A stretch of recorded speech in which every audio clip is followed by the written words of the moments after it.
Alrighty, everyone. Are you ready for another exciting episode of Rotgoons?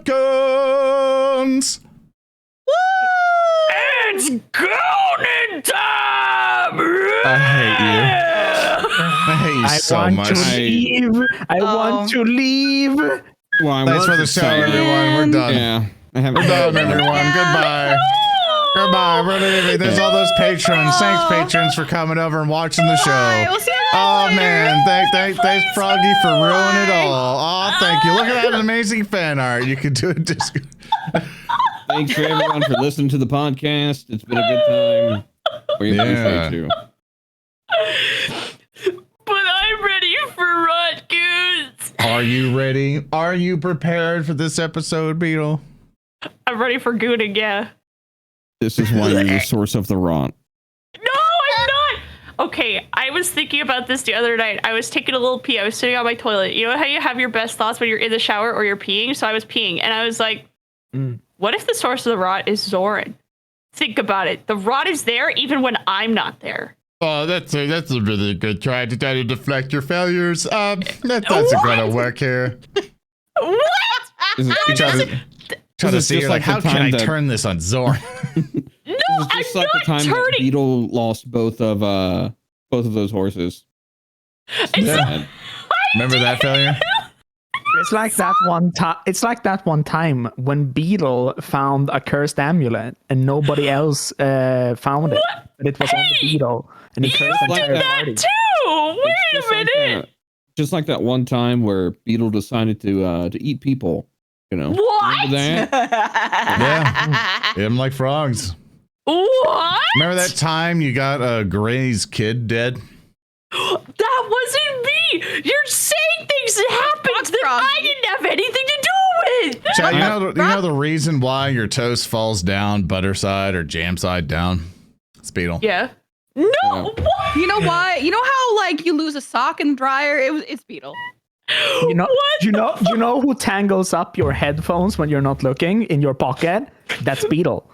You know how you gotta pay taxes on everything? That's Beetle. Don't go there. Don't even. I'm walking off. I'm walking out. I'm having a walkout. Oh, I'm leaving.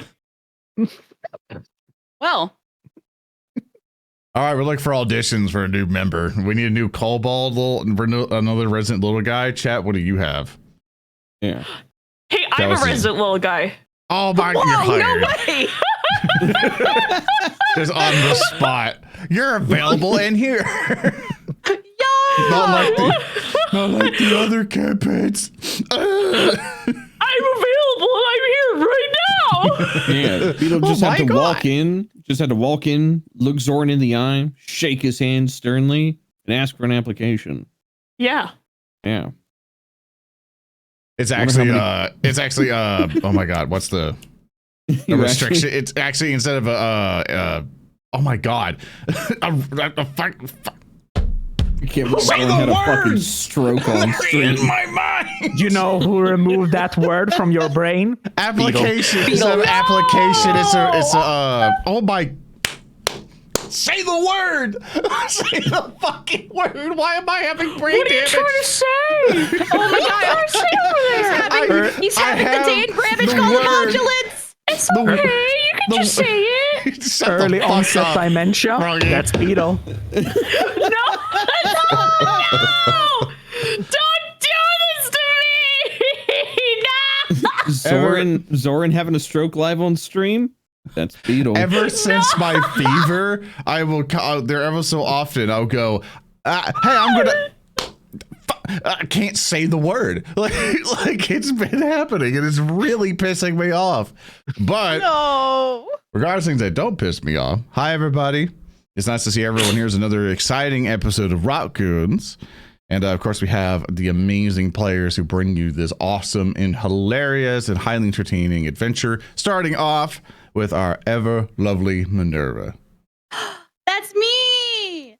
Hello, everybody. My name is Minerva, aka Party Demoness. I'm a variety streamer and VTuber on Twitch.tv. And you can find me everywhere under that. And I play Grey Crocus, the Gnoll Ranger.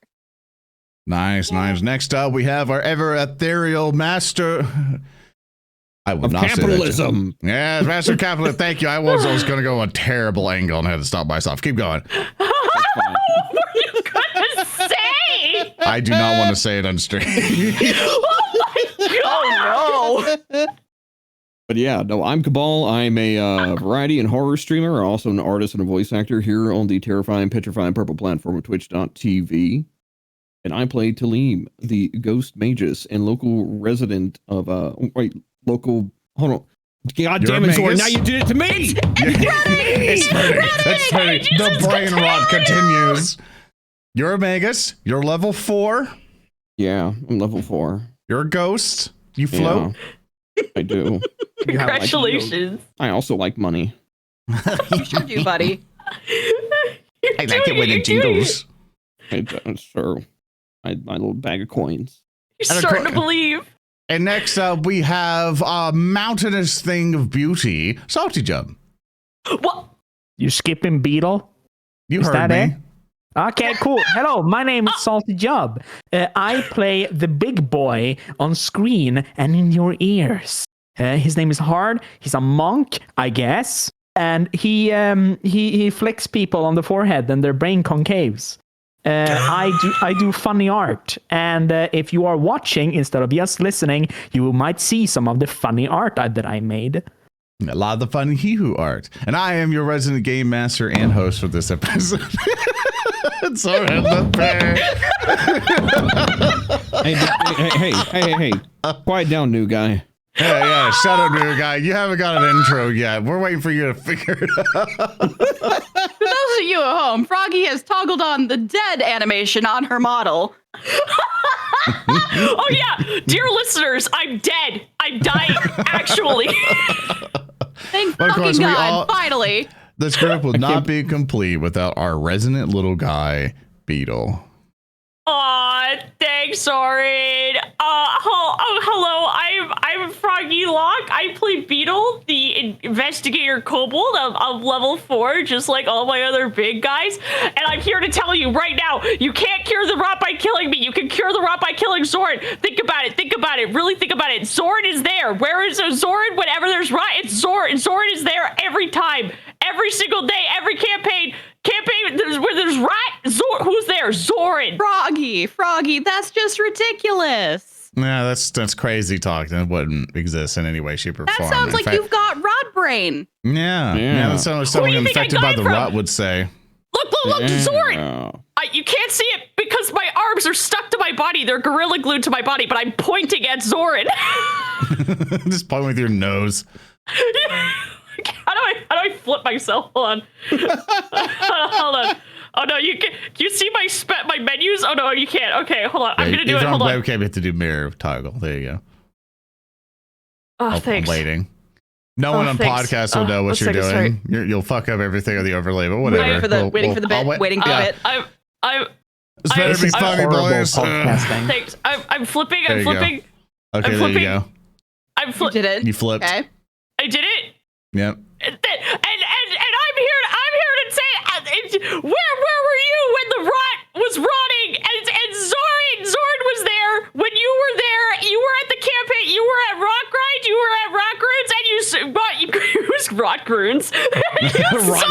You saw Zoran was there. I'm pointing right at him. Zoran's the cause of the rot. It's not me, and that's why Zoran skipped me in the lineup. Zoran's trying to suppressing me. This is ableist. This is.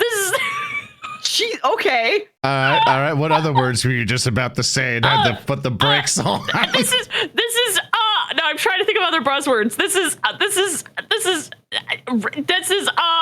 Just get a sign that says "Stop the Rot" and then it get topical. Oh, that's smart. Hold on, I'm opening Photoshop right now. This is horrible radio. Horrible podcasting. Yeah, just like everyone listening on podcasts, like in their car, or like walking to work, or they're washing dishes or something. He's like, man, I wish I could fucking see at some point. These fuckers don't care about his podcast, people. Like every fucking time we try to do anything, it's like it's all visual. You know, it's not like they just stream on Twitch first at twitch.tv/narrative declaration where they can, come see us live. But no, this son of a bitch, won't even describe what the fuck's going on. All I got are context clues of Froggy screaming. Which could honestly, context clues of Froggy screaming could be anything. I can't believe that Zoran is shaming our audio listeners right now while also spreading the rot. I can. You know where they can go to not be ashamed? Hey, Zoran, what's the Twitch channel? At twitch.tv/narrative declaration. You could just quit your job and just watch us full time. Hey, like Snorum, the egotistical fuck I'm saying it like. Hey, Snorum, what if they aren't subscribed to the Twitch? Where can they otherwise find a funny episode? They can episode? conveniently watch the rest of the Rotgoons adventures at youtube.com/narrative declaration or at narrative declaration. I don't know what the fuck they're doing anymore. But they can do that and watch us beat the shit out of Froggy and have Gray point a crossbow at her head. What? No, don't bring Gray into this. No. Hold on. I'm Gray, almost you on want my to shoot side. Beetle in the face, don't you? Come I'll on, think you about saw it. that I'll movie. think about it. What? Gray, you were on my side. I don't want any part of this. Let's be real. I'm just here to Okay. watch the show. I'm almost on the side. Speaking I'm of, selling tickets for and taking bets on who wins. I kind of want to wait to see the sign. I'm almost done. That is even worse podcasting, to wait for a visual bit. Yeah, it's like wait for your visual guy. Oh, wait, everyone be silent as we wait. So all the podcast listeners are like, "Is my shit broke?" All right, 3, 2, 1. Everyone's just. That's so fucked up of you. What's wrong with you? There's nothing wrong with people who like to listen to podcasts. There's nothing wrong with you. I am also a podcast enjoyer. Stop being quiet. It's getting exciting. But, Okay, this is my side. wait, I'll get really hyper meta specific. Okay, I am sorry to all 100 people. This is my side. Watermarks? This is The my side. eye stock water. Okay, for those of you who are just listening, which is hilariously part of this entire conversation, Froggy has made a sign that says Zoran Bad did the rot. It is a low resolution plank of wood with eye stock watermarks all over it. It looks like she wrote it with her hand too, like with a mouse. It even has artifacts that are just like there. It's not the entire image isn't fully transparent.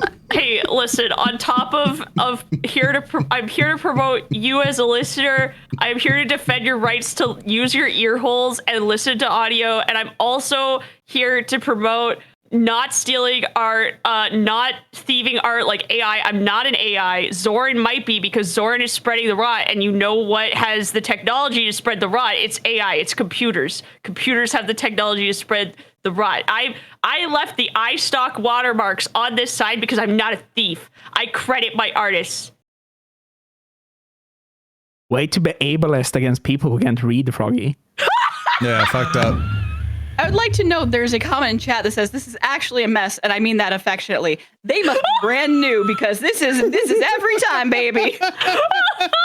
I'm gonna hold this side the entire campaign. I have an image I kind of want to bring up. Now that we're past the YouTube time, I could talk about this more. So I'm gonna the players can see my view on it. Another not compatible with podcast bit, but I found it really funny. So in Twitch, there's usually an auto mod thing. Normally, when people type in a message, it'll stop it, and then a moderator can then permit the term to go through, because like, oh, the auto mod caught it wrong, and so it should be fine. But I want to read this out loud. The person says, this is gonna fuck me up when I listen to this later and take notes, and I see Maticus added "gonna fuck me" as a permitted term on Autobot. You too! Oh no,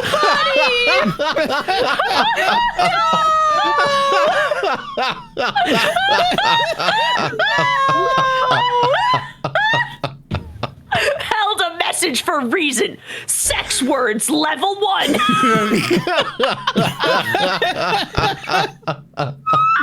Oh no, when we gotta know. when do I get that spell? Zoran, when do we unlock sex words? Another one, gonna fuck me as a permitted term in Autobot has been accepted. All right, Cab, it's your turn. You're the magus. You got magic. What do? I cast power word sex. Okay. All right, let's actually play the game at this point. Good bits. Good bits, Strimmers. All right, wrap it up. Okay, we gotta be all, no, it's all grimdark, now. It's grimdark now. We're in character now. No, we gotta do the boring part of the show now. All right. Okay. Welcome, everyone. This is my Back favorite to part. another excited. For fuck's sakes, Maticus has come as a permitted term at Automod. Stop! What level is that? What level of sex word is that? Is that level 1 sex word or is that level 2 sex word? Power word goon. Word gooning. I'm screenshotting that one too. There we go. Level 69 sex word. What's chat? Fuckers, stop! Stop typing shit in chat. Sorry, when are we gonna get the spellbook of sex word supplement? It's the pages of many positions.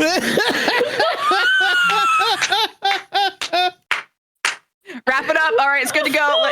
Have a good one, everybody. I'll see you later. Make sure when you cast your sex words to wrap it up.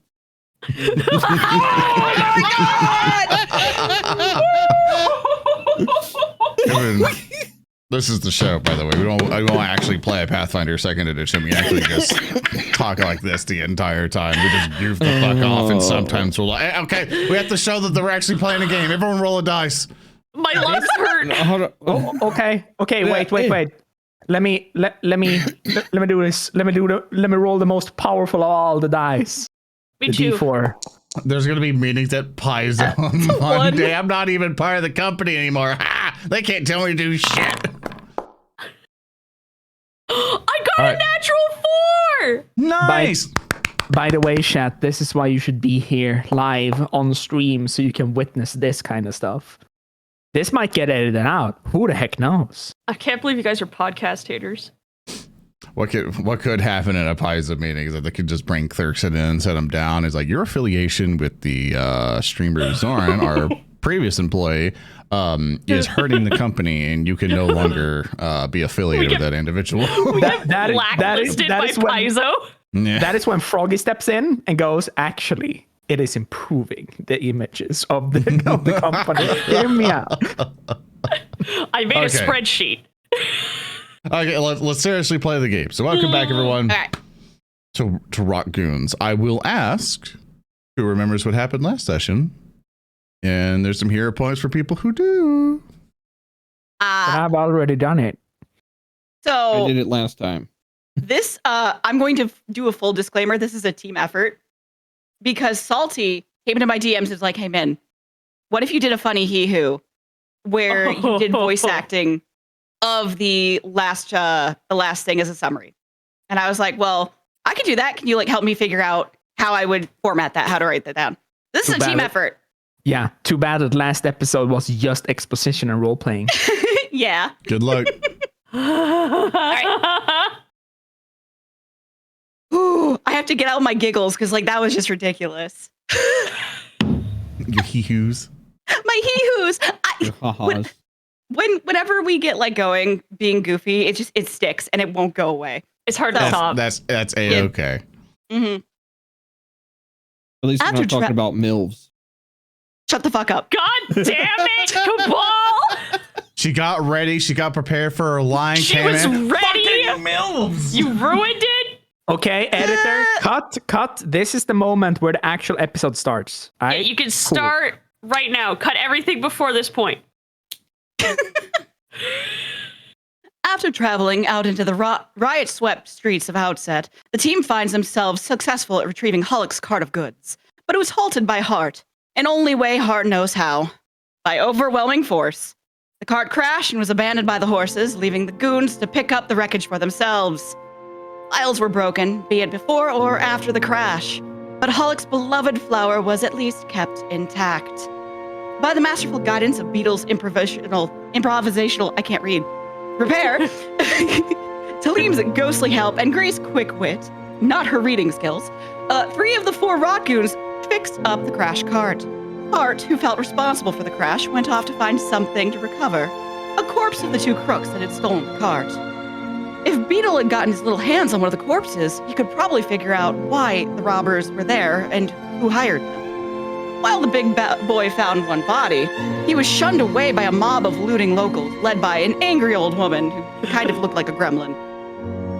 Returning to the cart, Hart was comforted by his kind friends, and Gray promised to take care of it if anyone would be in their way. Unfortunately, she didn't get to do that. After some remarks of possible looting from Tellem, the Rotgoons set off in the repaired wagon. Tellem and Gray were on lookout duty. Beetle patched up the group, and Hart pulled the entire thing along. On their way back home, taking a short break, Hart presents the team with a small carved shard of his clay skin and asks for everyone to put a little bit of themselves into it so they can all be with him. Supposedly, Hart's father had told him that his people can give things meaning, and this was Hart's intent to do so. While both Gray and Beetle agreed to do it without much press, Tellem identified it as a magical item and might have questioned it, but yet he did partake in the ritual. Having jogged after the team for the last hour, Baron the Delver and his canine companion Nugget meets up with the team. Beetle, inquisitively, asks Hart which part of the world he came from. In turn, the team learned that both Tellem and Hart come from southern desert island of Kanshir, a place filled with magic and oddities, and a lot of sand. Beetle tells his story in turn about how his mother and many sisters started working in the great outset libraries after his father had passed on.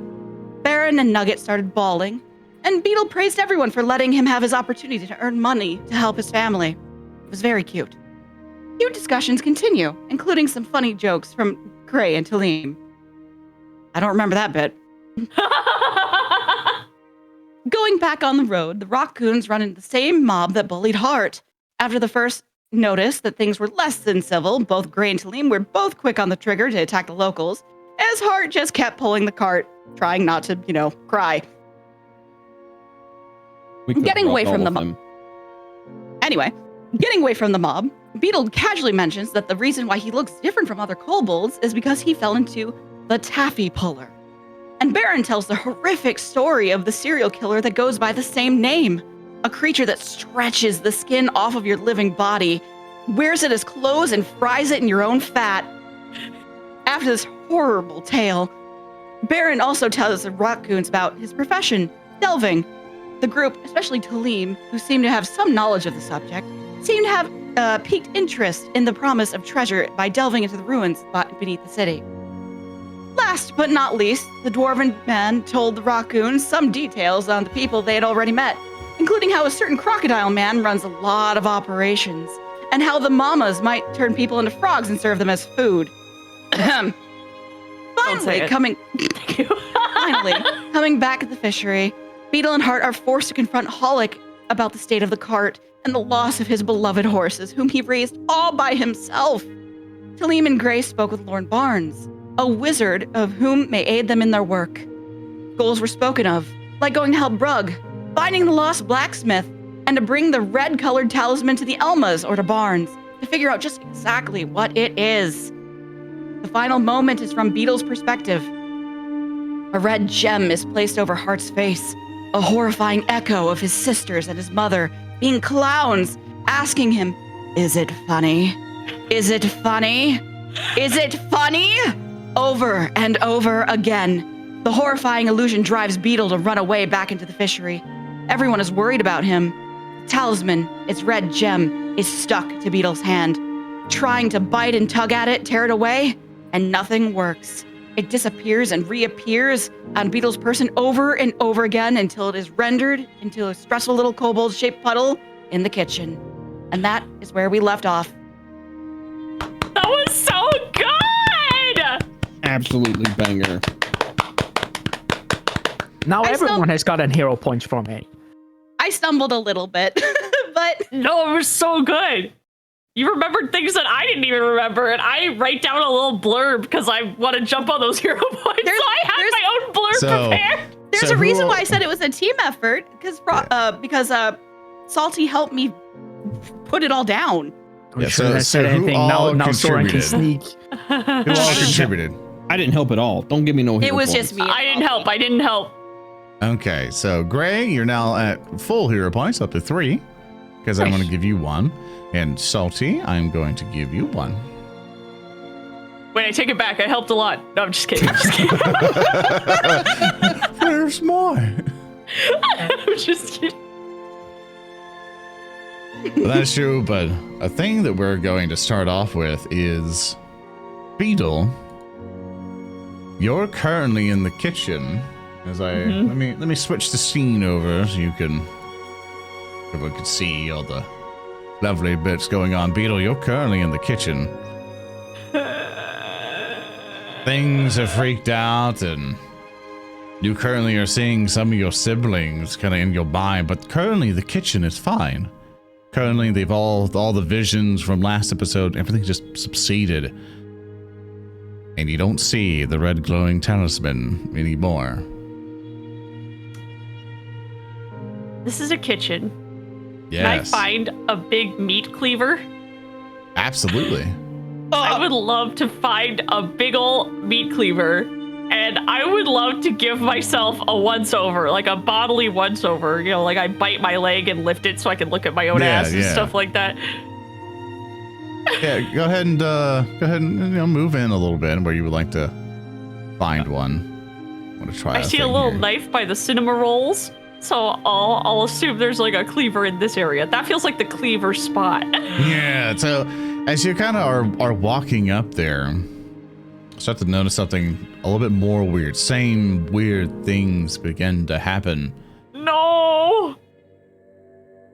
As you're kind of going in for the cleaver, you see it's gone, and you see that there's another clawed, scaly hand. Kind of grabs onto the handle, and it begins to lift up. And as you look up, Beetle, you see that it's your mom.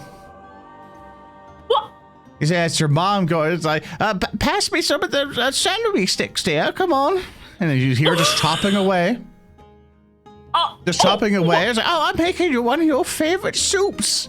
You know, human fingers with scallops. No, I don't eat people. I've never eaten people, especially those frogs that were people. Wait, you're not my mom. You're not real. I mean, I remember all of your birthdays. I remember how disappointed you were that I ever attended them. And it just shoves more, some of the cuttings into like a bowl in near the stove over there. You see that she's walking around, and you see she'll kind of like bend down to you like, but well, you do need to find him, don't you, sweetheart? What are you talking about? You need to find him, sweetheart. Who are you? You need to find him. You need to find him, sweetheart. Or else it won't be whole. What are you talking about? You need to find him, sweetheart. That's what you have to do. Just find him. Stop talking to me through my mom. I don't know what you are or who you are. Give me that cleaver. Give me it. It's like, I'll try to grab the cleaver. Make me a thievery check. Okay. Yeah, Beale's like, you're not tricking me. You're not my mom. You're so weird. I got a 19 for my thievery check. No, that's an excellent roll. As you see that your mom will continue to come up to you, lifting up the cleaver, going, you have to find them, Beetle. You have to. You have to find the blacksmith and make it whole. Just make it whole, Beetle. You see the cleaver comes, and she comes out to bring it down. She misses you, goes right down the side of the cupboard, but you're able to quickly like knock her hand away and grab it back. But as soon as you turn around, you see that she's not there anymore. And you're alone once more. Beetle stands trembling in the kitchen. He's got the knife pointed in the empty space that was once occupied by this devil version of his mother. And he's just terrified. Beetle's gonna back up so his back is to the counter, and he's gonna kind of sidle along it towards the kitchen's exit. Mm-hmm. And if he's able, I'm just going to open the door and run out of the kitchen with the cleaver still.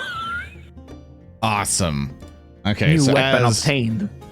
as you're bursting through, feel free to kind of like in a minute here, just kind of interrupt everyone. But for everyone else, you guys are still sitting there with Mr. Lorne Barnes, the old wizened wizard that you guys have been talking to.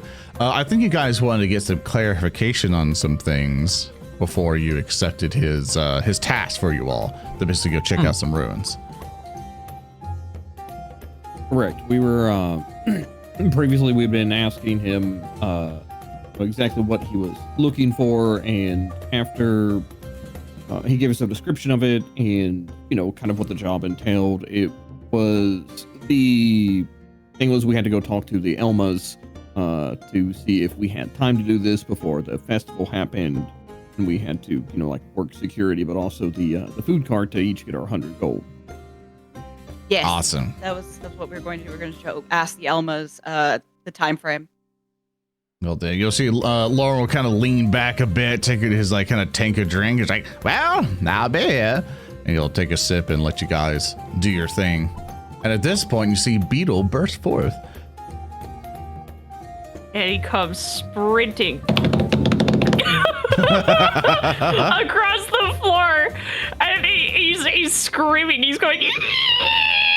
It's like a race car going by as he comes running up to the table, and he's still got the cleaver, and he stops like SpongeGar. Like if you see that meme where he's spread, he's just the feet are apart and the arms are apart. And he's like, guys! Salim kind of like drifts away next to Barnes, seeing like Beetle has the cleaver. He's like, Buddy, Oh, no. He's I was finally worried. stopped. Guys, where's the rock? You know the red rock? Oh yeah, we were supposed to show it. Yeah, right? do you have it? Look in my back. Look in my pack. So do I have it? Everyone who's looking for it, roll a perception check. Oh, yeah, dude. And while people are looking, Beetle just starts rattling off. He's like, I think it was talking to me and it knew things about me that it shouldn't know. Like that I ate the frog. Or, well, actually, it could have known that because I think I ate the frog when we had it. But then also, it knew that my mom could never make it to my birthday parties because she was always working. He's just going off. Is a Beetle. lot to unpack. I don't have it, but it's fine. Hart picks up Beetle and puts him on his knee. Beetle Except for grabs. everyone's rolls. Go ahead. Oh, Beetle grabs Hart by. He's not wearing a shirt, so he grabs him by his big necklace. like how you'd grab somebody by their collar. And he tries to shake Hart, but he just ends up shaking himself because Hart doesn't move. And Beetle's like, it was talking to me, it chased me into the kitchen, and it looked like my mom, and it was just talking to me, and it knows things about me. And we have to cut it off. If it's on any of you, we have to cut it off. We have to cut it off. And he's pointing the cleaver at everybody else. Whoa. We can cut it Ray. off, buddy, but it ain't on me. Greg, you notice that the talisman, as you're like looking for it and stuff, you kind of like move your robe a bit and you see it kind of like at the on your forearm, just kind of wrapped around like a kind of like a bracer in a way. She lifts up her arm. She's like, oh, when did that get there? Beetle hops up onto the table and he's like holding the cleaver back like he's gonna swing it. He's like, we have to get it off. I'll get it off you. Whoa. Gray immediately like backs away. There's no need for that. She, like, You don't like, understand. She takes her like her hand. She like tries to like unwrap it from her forearm. I'm helping you. Hold still. Beetle, calm. Lauren leads over to you, Thelma, and go, you adventure with these people? Thelma like leans over and it's just like, well, it's a bit easier when you don't have to deal with, being alive. Even in death you still suffer. I get it.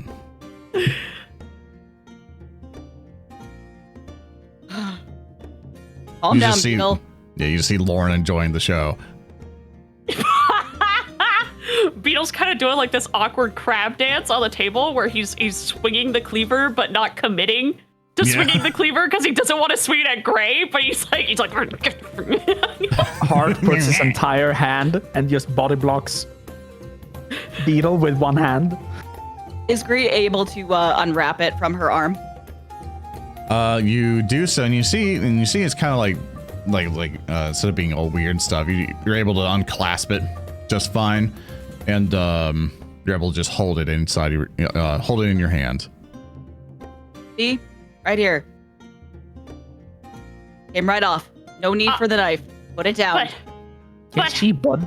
It's fine. But Does Beetle's like grip loosen on the cleaver? yeah, sure.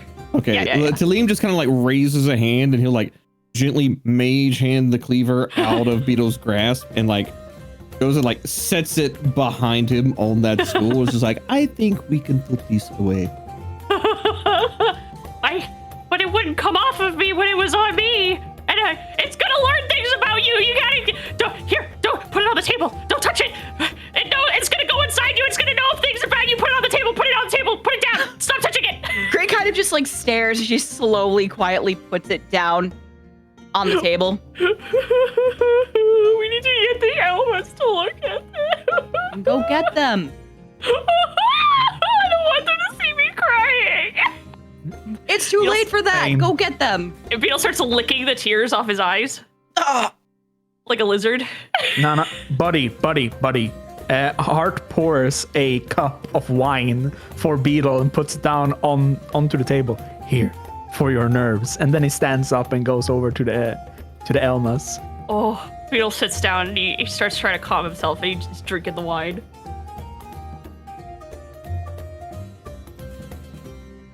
All right, Hart, you head over to the Elmas. You see both of them are kind of at the bar. They're kind of like cleaning up any messes and generally just cleaning up tankards and stuff. And you see that Thelma will turn over to you holding a frog and go, oh, yes, dear. Frogs.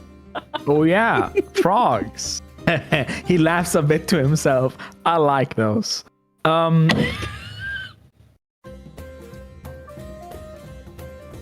Do like one of you mind coming over? Like we have a thing that I think that at least one of you should take a look at. Maybe both if you have time. Don't want to bother you or anything, but this might be really important. Oh, well, if it's so important, just bring it over here, sweetheart. I mean, we're trying to, trying to get everything nice, spick and span. Several visitors have been, bit awfully dirty, isn't it right there? But yeah, fuck them. And so there's like,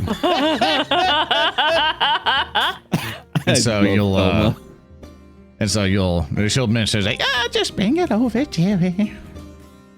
Hart returns. You hear a from a cleaver that she was holding as you're leaving. Yeah. Hart returns, picks up Beetle, carries him in one hand. We're going over to the bar. They wanted us to go there to them. All right. Mr. Barnes, Hart nods and carries away his buddy. Bring the amulet, but don't touch it. Pick it up with the cleaver. Tellem will flourish a little bow at Barnes. It was like, we'll continue our business talks at a later time. And he'll like mage hand the amulet and like drift towards the bar. He'll kind of like take he'll kind of grab his hat, tip it over to you, and then you'll see he'll just take out a pipe, just go, and just start puffing. Gray nods and Eating follows popcorn. behind. Shoving popcorn in the pipe. Just starts popping. A corn cob pipe of infinite popcorn. There you go. There's a new magic item. Let's go.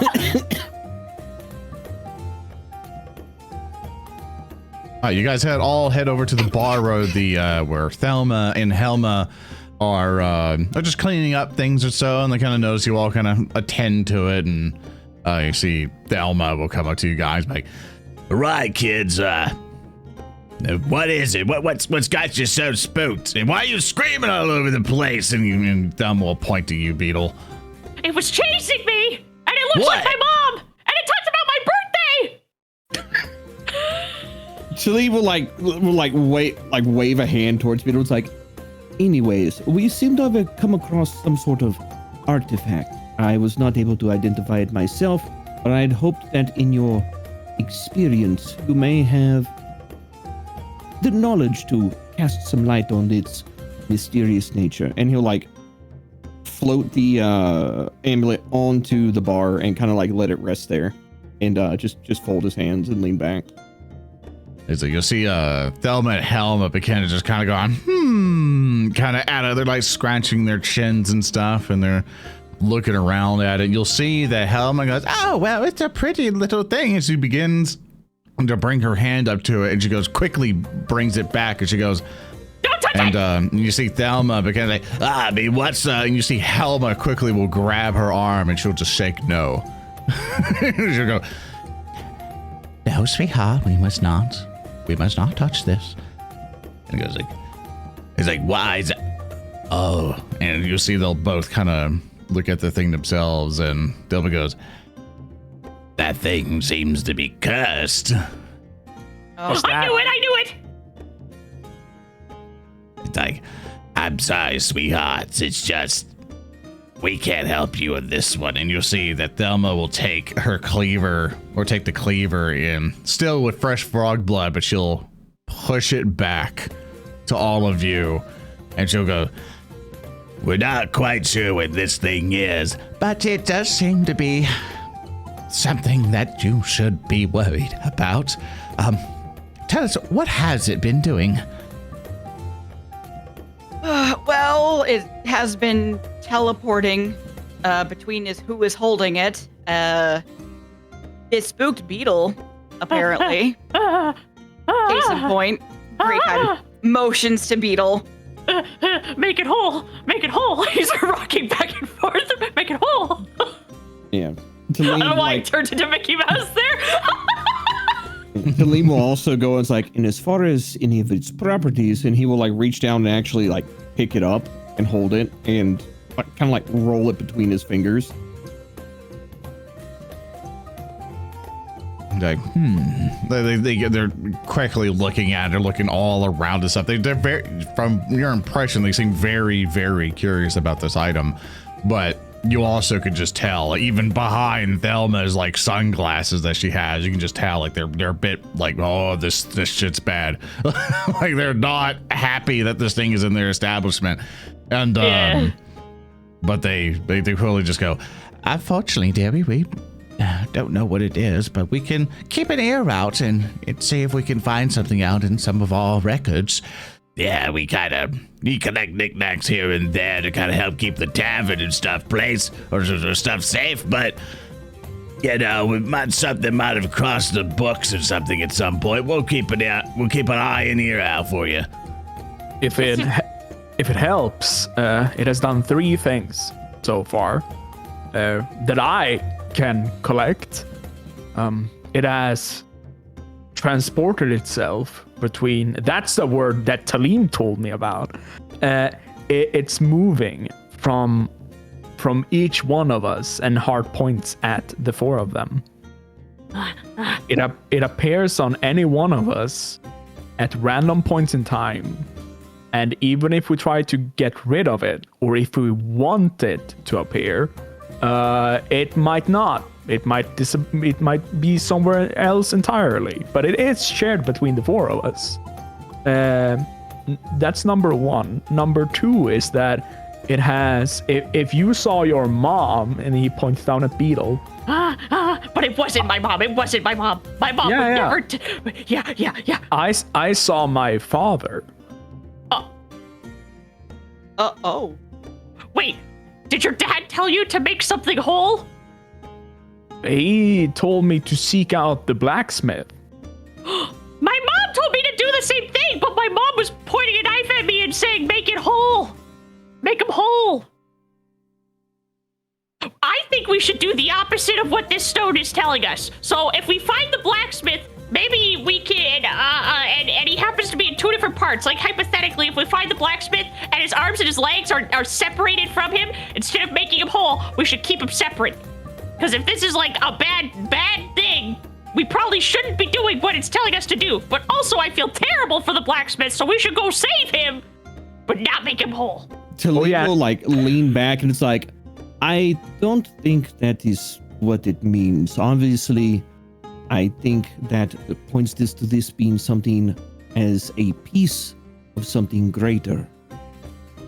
Maybe it's the only way it can communicate. By being terrible? Maybe. Curses are a dark and mysterious thing, Beetle. What? They also suck. Yeah, they're a real bummer. They suck. Oh yeah. Oh yeah, and the third thing is that it was clean even though it had been in a sewer. Yeah, was about it. yeah. See, that's wrong. There's something wrong about it. It's not good. It's wrong.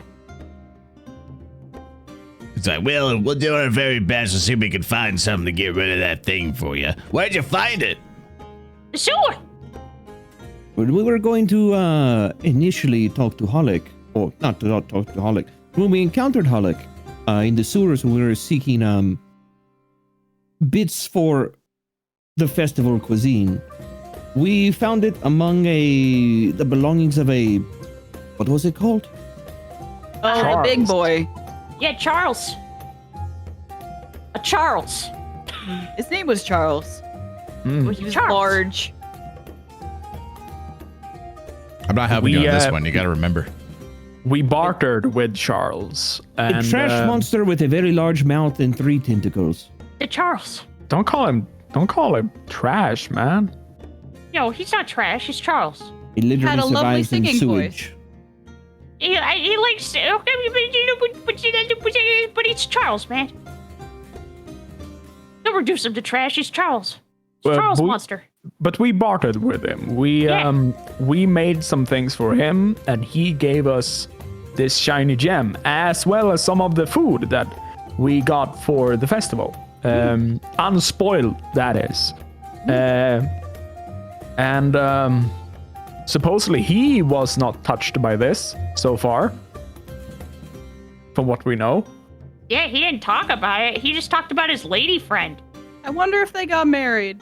We'd get invited to the wedding, I think. They're probably still, like, courting.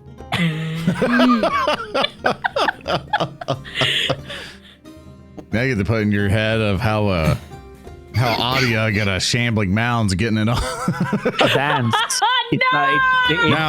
It's a dance. So, anyways, Tellem goes to like put it into like one of the various pouches on his belt to like get it off the counter, since it obviously makes the Elmas uncomfortable. And he kind of leans forward and is like, "But yes, that's where we found it. We found it in the sewers, amongst the ruins. I'm sure many things are found there, but this one seems to be exceptionally bad due to your reaction." Yeah, I wish you luck on it, but if we can find anything to help, we'll do our best to try to help you out. If you find anybody else who can help you a little bit earlier, I recommend you take the chance. Something that's that potent of a curse, and she points to your pouch, is something you want gone as soon as possible. Well, we appreciate your help all the same. Speaking of help, though, the job that we are currently doing for you, what is the timeline that we have going forward? We've inquired about maybe some additional work from Mr. Barnes while the festival draws closer. You have, oh guys, you'll look at one of the flyers that's come out, and you'll see that it's a huge presentation. It's like welcoming Kernadand, like head of the conservants, and you'll see she'll kind of like turn, like she'll kind of like put the piece of paper down onto the bar itself, and you'll see that is a individual who looks sort of like, to you it would be kind of like robotic, but it's not true. You look more, it's less mechanical and a little bit more magical, kind of like organic crystal in its weird way. It has a kind of like a face, like a rounded, like not really like a round face, but kind of in the structure of a face, but not completely, but featureless. And you'll see the drawing and stuff in the illustration is that of him in very fine robes. He's holding a very long staff, and there's no face but just crystal. But the drawing and stuff and sketching tries its best to portray that. And you'll see that he is like head of something of the conservants, that it kind of details a bit more in the flyer, that the head of the conservants will bring blessings to all who attend the parade in the Queen's Pilaster. All are welcome to revere his reverence as he arrives in Outset, ally to all. And you'll see that it'll be a parade that'll happen in 2 weeks. Hey, can I see that flyer? And I was like, Yeah, sure. Here, they're posted everywhere now. and you'll see she'll scoot it over to you. Beetle snatches it and pulls it up to his eyes so his snout is at a 90-degree angle pointing downwards. And he's like, guys, this is it! And he pulls the paper away and his snout twangs and he looks at the party. He's like, this guy could get rid of our curse! I'm not so sure of that. And he also looks like someone that is, lack of a better term, far above our station. What is it? It says right here, he's an ally to all. We could just probably walk right up and ask him to free us from our curse. Beetle, that is flowery language specifically for advertising.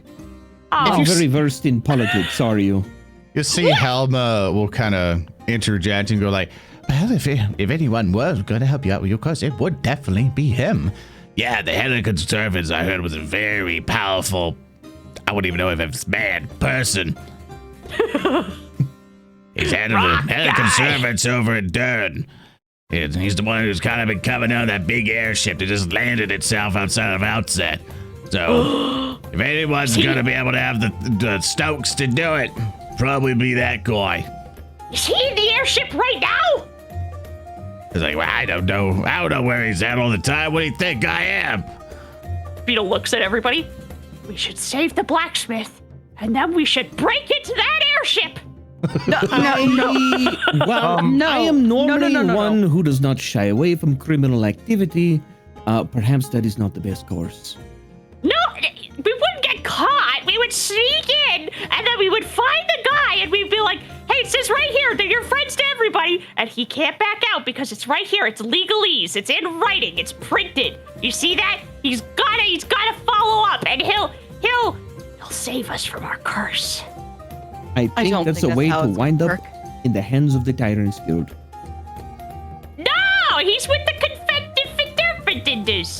If you want a way to Gesundheit. meet him, I heard usually every so often or many years when he comes through here, he usually does sort of like a meet and greet with folks. The lines are very long. You'll probably be in queue for days, but normally he tries to give blessings where he can. So, if you want to meet Ferdinand, that's probably going to be your best bet. Can I Guys? ask a question? Yes. This blacksmith guy that we were told to find, but also that you told us to find. His house was very big, and his things were very big. Is he compensating, or is he very big? You imagine he's very big.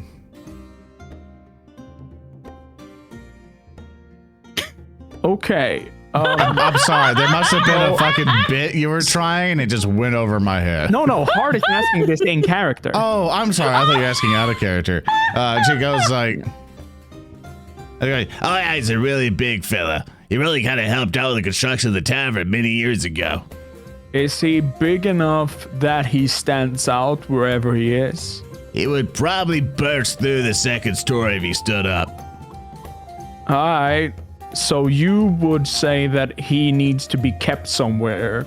If he is to be kidnapped by people, he would be stored somewhere where he can't be noticed, right? It looks over Beetle, a well-known detail finder. Well, we already know that Crocs people took him, right? Right. So, and from Mr. Barnes, he told us that Crocs people might already be doing things in that ruin thing beneath the ground. Are they down there, maybe? Are they Wait a moment. storing the guy? Why don't we Below? just ask? Wait, I have an idea. So Mr. Yeah. Barnes said that these locks or whatever that he was looking for are extremely complicated, and the entryways or the where the keys are stored are more than likely heavily guarded as well. But not an expert craftsman. Also be skilled in disassembling. Oh yeah, you would know. The ladies kind of look at each other going, We wouldn't know that. we wouldn't have that information. I don't know why you're asking us. No. Tellem was like looking between like the other three, and it's just okay, like, you know, sorry. it's like I had an epiphany. Yeah. My head is So- transparent, but it's not empty. So what? So maybe they are using him to open the locks. It's a lead, at least. So we have- our two goals were not actually two goals. It's the same. Damn, I'm smart. But Okay. anyways, we have 2 weeks until the festival. Yeah. That's more than And, enough time to go down there. We got what Yeah. we needed initially. And Yeah, Tellem let's will look go. at the Elmas and be like, so if this is right, and this is where the blacksmith is stored, do you think 2 weeks would be enough time? Would you need our assistance with anything else before we were to leave on this job and hopefully locate our very large friend? You should be pretty good to go. All right. Let's Excellent. go, and then we'll break into the airship. I No, am no. still, that plan will need to be worked on. "You're Well, We Work could on it. just go to the meet and greet. But I don't want to stand in line for I will stand in the days. line. Oh, okay. I enjoy that your voice sometimes gets very close to going, oh boy, everybody. I really hope we can go and break to that airship, boys. I hurt my throat really bad. I hurt my throat really bad streaming the other day. So I'm like trying not to go too crazy with it, but that's just making me lean into Mickey territory. In the future, Beetle founded the Beetle Bold initiative with the Beetle Bold. You know, because it's Beetle the Kobold, but it's Beetle Bold, just like Mickey Mouse. Oh boy, everybody. We're going to totally go DMCA that airship.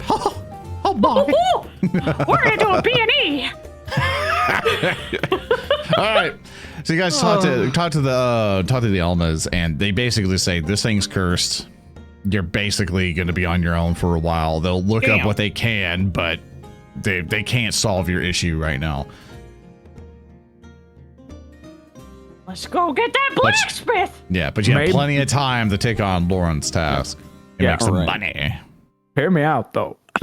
What if we get some food first?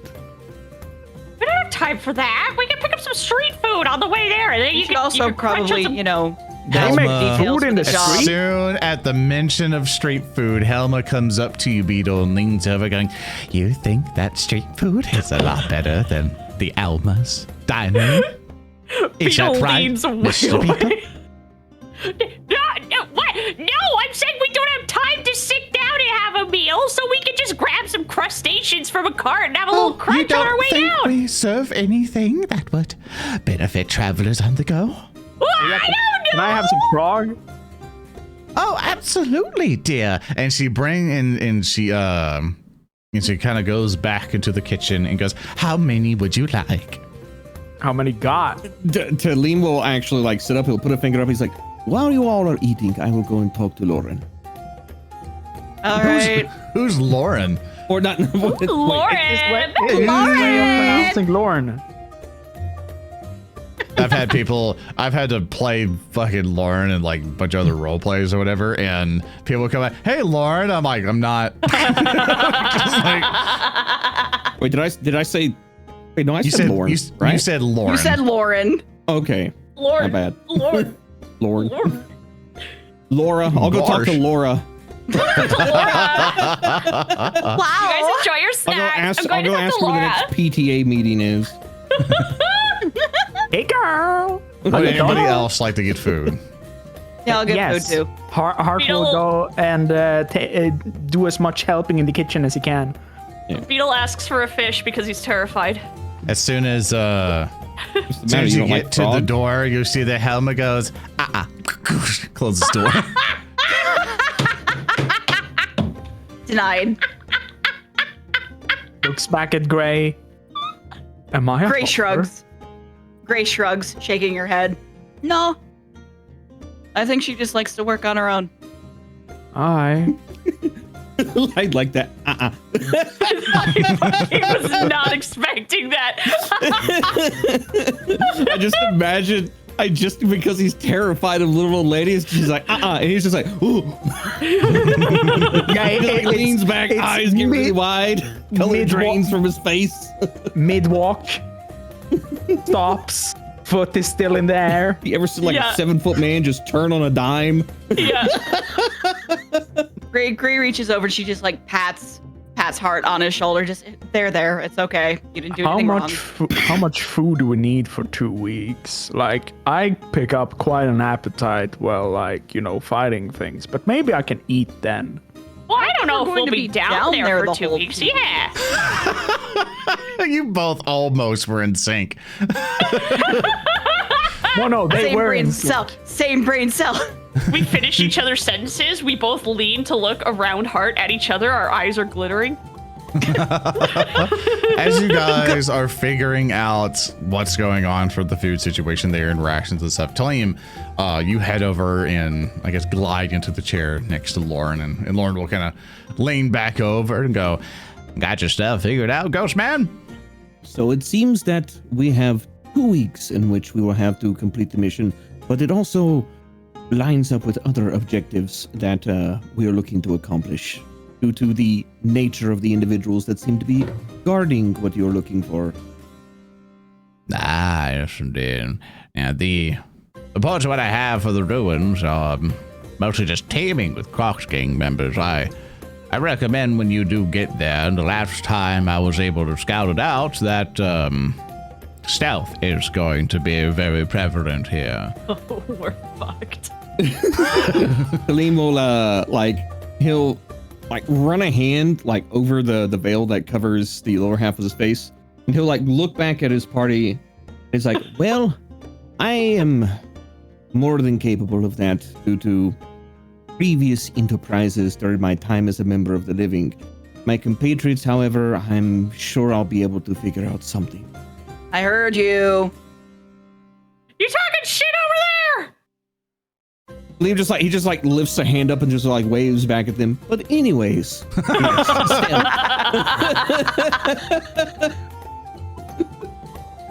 it's like stealth is more than likely the best course of action. Do you know of anything else that is in the region that perhaps we should look out for besides Crocs, henchmen? Well, it's either them, it's either the Crocs gang there, and also the Tyrants Guild, which has been very active here in the Ponds Palasta. If you've heard the news, one of the Martinets was recently murdered. So there was as you kind of notice, he'll kind of point over near the door where there's a notice board, kind of like near where the bear's head is here on the map.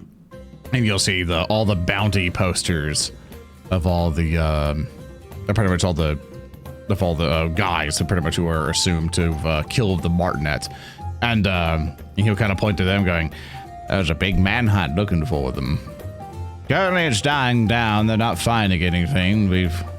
I think of last I've been able to see of rumors, they might have skipped town, but they're still on a high alert for any more dangers. So, and they're willing to just kill and beat up whoever's in opposition. So I would be very careful. Of course. Well, I suppose that we'll have to do a little bit of preparation, but we should leave shortly if you have any more information, perhaps a map or, a sketch Of course. the particular item. And say, show your map. I'll give you a waypoint. And so he'll kind of sketch out. Pops up. He'll give some instructions. He'll give some instructions. And does anyone have a map? Actually, don't think anyone ever bought a map. We have a map. I just can't remember who has it. I have an old map of a strange-looking dungeon. of that. You haven't found anything similar to it yet. But Soren, it's right there. It's right there. Yeah, Come on. yeah, it is right there. But basically, you're gonna go. Okay. Well, here you go, and you'll kind of he'll generally sketch out like general points and general areas we need to go. It's sketch work, but it'll get you there if you pay attention, and he'll write down some notes and landmarks for you to follow to where you need to look and some more specific instructions to get to the ruins. And he'll pass them over to you, Tellem, and you'll kind of tap it a little bit, and you'll notice that as he does so, it'll pling with it, and you're able to actually pick up the piece of paper just fine.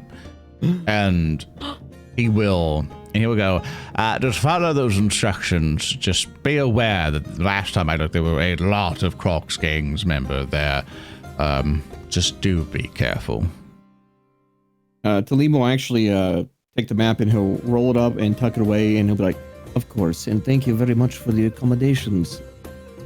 Yeah, you see Lauren will nod to you and go, pleasant travels, Mr. Tellem. You see, I look forward to our conversation after it is accomplished. He'll nod, and you'll see him begin to puff back on his pipe. And Tellem will get up and glide away, and it's like, well, we have the area that we need to go. We have our objective. I guess we just need a little bit of time to prepare. Ray kind of just looks over. She's got like her cheeks full of chicken. For all of you who have who decided to get food. Me. All right, what did you ordered? Frog. Beetle, what did you get? A fish. And Gray, you got chicken. Chicken. A fish. For all of you who ate, you get a +1 circumstance bonus to your next roll. Next D20. Wow. How does it feel? Ghost. Haha, people point ghost. Tellem jiggles a bag of coins. It's just like, feels good.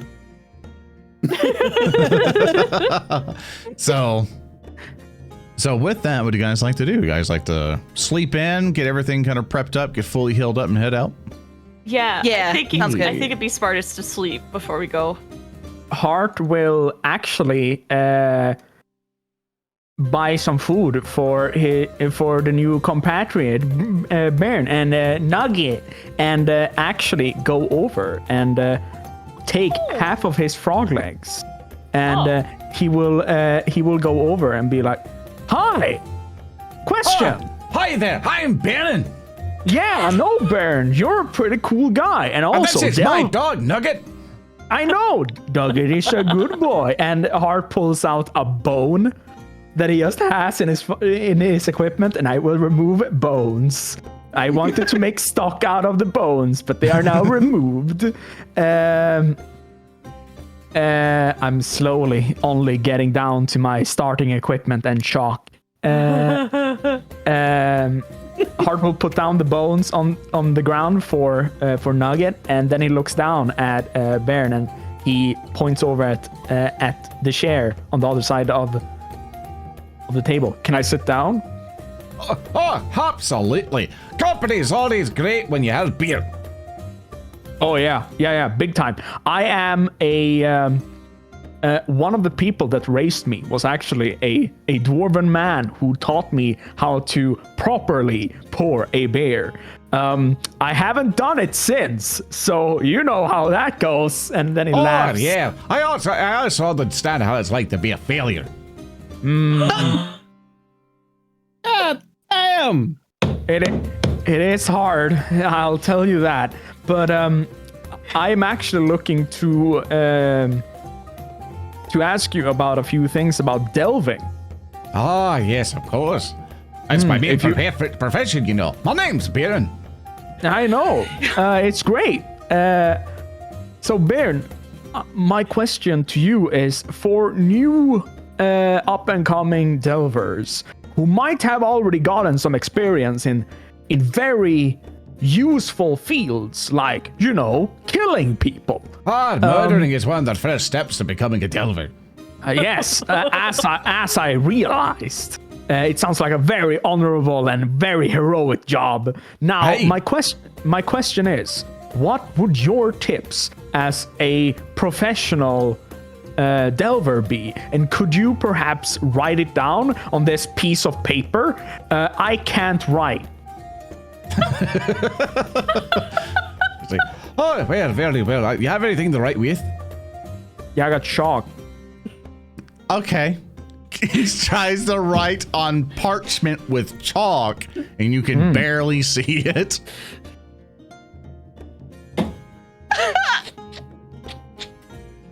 Hart wouldn't understand. He can't read. Like, you know this isn't gonna work. No one can see this. You want like a piece of wood to write on or anything? I mean, if you tore the end, yeah.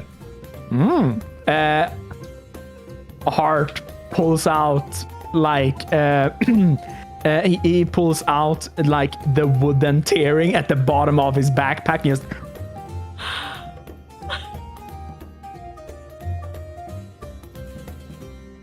Baron's just wondering why he's here. Like, Oh no. Hard- Salty's dead. Yeah. Oh no, Yeah. Salty's dead! Yeah, she DC'd and all that. But she had a little hooey with the internet. But that's okay. That kind of works out. Baron will, well, more likely, what Salty was trying to do is that she was trying to ask Baron, like, hey, any tips and stuff that we need for Delvers and stuff. And she'll, or at least Baron will explain that, you know, you probably want to bring like bunch of equipment, rations, etc. He's like, welcome back, Salty. yes. So yeah, he slams down the plank from the bottom of his backpack down onto the table, and he literally for the sake of time, instant tips. Yeah, you see Baron will go like, oh, but I got you covered, don't we? I'll begin to, like, right, it's pretty much like carry rope, bring a bunch of rations if you plan to be there for a while, bring a 10-foot pole if you need to, bring a whole bunch of equipment to try to keep you safe and healthy, and a bedroll, because sleeping on the ruined ground sucks. And also, if you have a deployable ladder for those high scaling heights that can be put away or anything else, that is also helpful. And as Baron's giving you all of this Delver advice, and actually a Delver is an archetype you can get in one of our PDFs. So you too can dungeon dive in multiple levels if you want. But with that, I assume all of you, after all the advice and maybe buying gear and stuff, want to take a rest and stuff and get ready for the ventures soon. And with that, we're going to take our first break, and we'll be right back.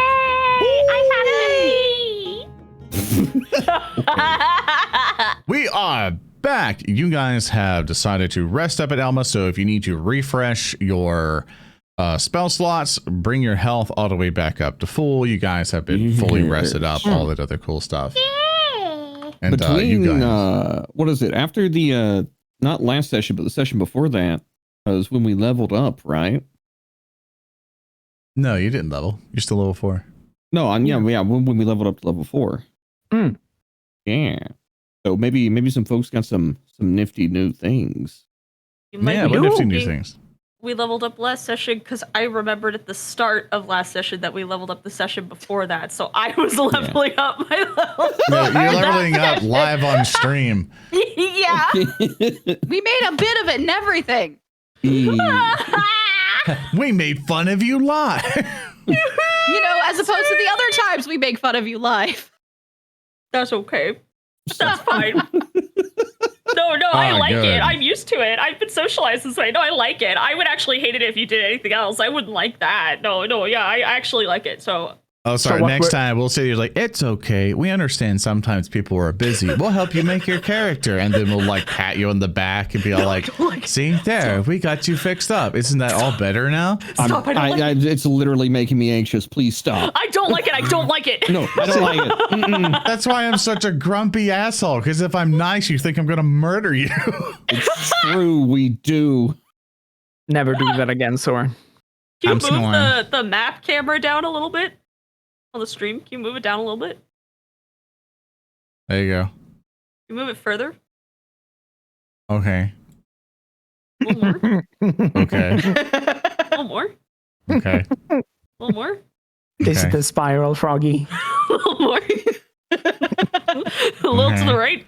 Yeah. The Little jelly like bean it, spiral. little more. That's There the, it is. Yeah. There you go. Hear me out. I would like to propose that we drop everything we're doing and we go to the beanstalk. Oh my Please, God. I want to go to the beanstalk. We can go Please. to the beanstalk after we're done adventuring. Every time I see this map, I look at the beanstalk and I don't know what compels me, but I want to go. Hey, Soren, what Palaster is that? That's a good question. Actually, I Is that the completely Queen's forgot. Palaster? It might be the Queen's Palaster. Let me pull up one of our PDFs here real quick. You, Oh, the listener, PDF so you can get off of the Narrative Declaration Patreon. that is the one. You can get it while listening to this. You can go to Here, Patreon. we can look at it together. And snag Actually, it. here's one of our PDFs. Queen's Oh Palaster. no, that's one of the Ferdinand is going assets. there. We can go to the beanstalk. Oh, that was not what we Oh, were looking God, for. I That have was it. a lab. Yeah, that was one of the What was that? campaign asset Nothing. PDFs. Nothing. That's Nothing. what happened in Rock Grind, not in your campaign. Don't worry, you won't face Yeah. those, baby. Possibly. That's it, primer. But There it is. maybe you will be turned into one if you don't listen. There it is. Here's one of them. Oh. All right, here's the outset primer. That is. Did we label it? I think we did, didn't we? Oh no, we didn't label it, did we? Uh-oh. Well, there's Can't a believe jelly our bean DM one. Now in Doesn't sepia even know where tone. the beanstalk is. Look at Next. it. Next session, everyone, we will know exactly which one it is. That's Which the most one? Beautiful Yeah, here's one of our PDFs. piece Get of the whole architecture I've outset. ever seen. Look at it. It's like, no, the Grand Causeway, the region, that one, Nope, I Yeah. need to talk about that with the gang. You'd be like, hey, which ones would I think the Queen's Palaster is over on the right side, but I have to go clarify with the team. Unless But Over on the right. Chutel or Thurston screams into the chat and goes, "Is this what?" But if you want to learn before we know, you can go to the Patreon and get the PDF for yourself. Are you compelled by the beanstalk? Join the Patreon today. Maybe there's a giant up there. And Is so your with name that, Jack? moving on. Sorry. Moving on. You guys have begun to head on over. And I think you guys wanted to buy a couple things first before you We go need to through. sell something first. Ooh, Yes, we what do. would you like to sell? We got this big fat emerald. Emma Ah. Fatty. Who do you Yeah. want to sell it to? Probably, I don't know, a jeweler. Yeah, gem All right. cutter. Roll me gem a society check to see if you know about jewelers around. Wait, did I you will say also a help society here. check? Society. Can I In help our with the society society? check because I live here? No, Cab, you can't do it. This is a different stream. This is actually a recorded video. You can't do it, Cab. I could, though, No. because we're in a society. No. Aaron Alright, Bill so got in Tellem trouble does- last time. Tellem doesn't get the make the Okay. roll. I'm sorry. You can only aid now. Hey, Soren. Yes. We can roll a society, but due to the lot of us being very proficient in crafting or like maybe underworld or similar things, could we use those skills instead? Mostly society or underworld lore, if you have that, would Okay. be most applicable. Crafting, in terms of finding people, you can probably different skills in this context, because I know what you're trying to do, is it'll give you different DCs to go after. Yes. You can try crafting, but it's going to be a lot harder than something that's more specific to the need. Trust me, +6 is better than +0. Beetle lives here. Can I just roll a society? You I can. rolled a You 27 absolutely to can. assist. I rolled a 23 on crafting. I rolled a natural 20. Beetle, everyone else starts going, oh, maybe here. Beetle, you know exactly where one is. In fact, I'll let you import a sort of character into it. Like, describe to me who this jeweler is. Oh, So Soren, what have you done? What power have you given her?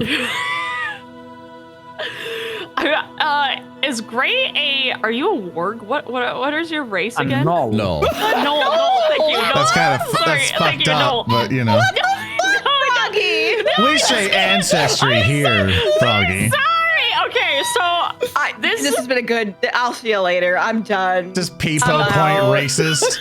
No, this is a jeweler with the Riz. You know what I'm saying? This Fantasy guy, racism. he's got the fantasy Riz, not the there's no fantasy racism, only fantasy Riz.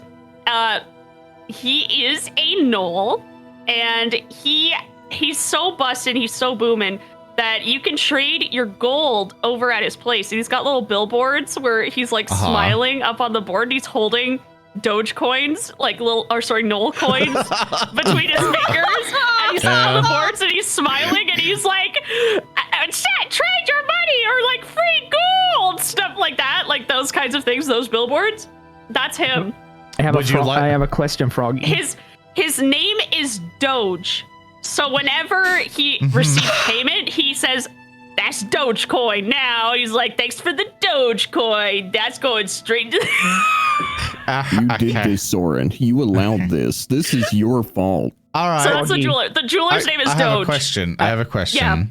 Yeah. Froggy, would you like to play that character and try? Your objective is to not pay the full price of that gem. Absolutely. I have one question, Froggy. Yeah. Due to Knowles being, and of course, Min is the actual person who plays Knowles here. You, of course, can fucking sneak in on this one, I think.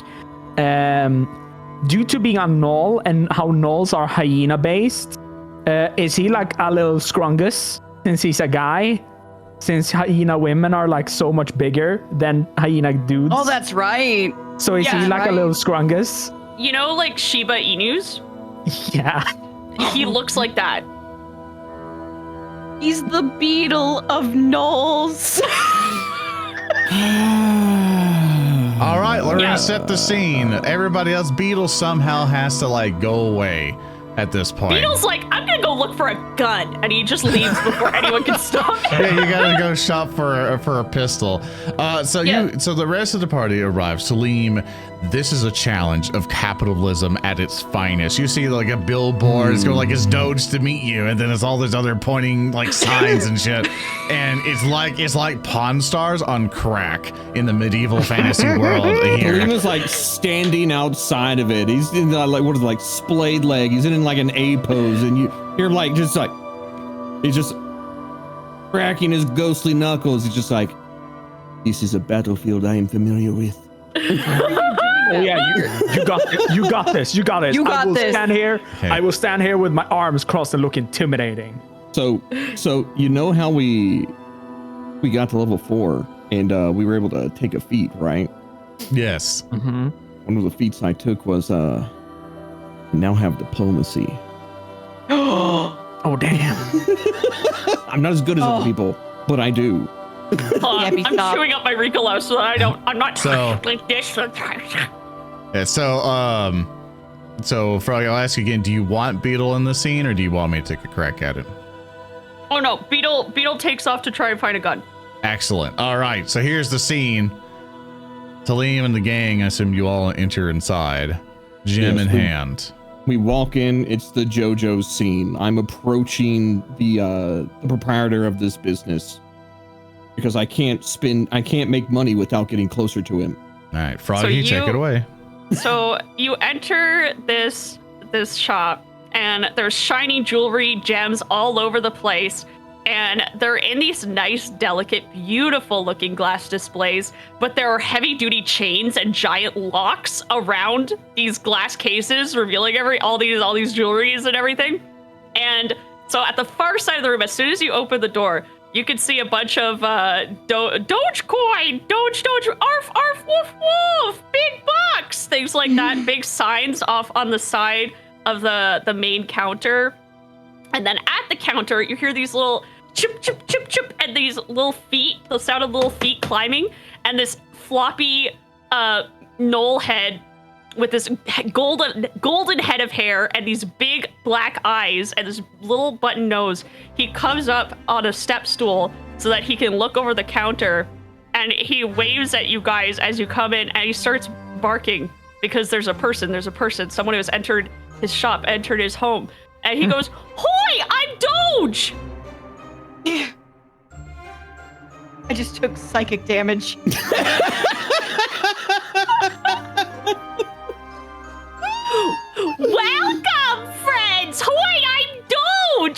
Are you here to give Doge coin? Gray just looks at Tellem and just goes, "This is on you. She wants nothing to do with it." Hello, my name is Hart. Tellem looks at Gray just like, are you sure? This is, I don't know of no cultural customs. I would hate you if faux pas.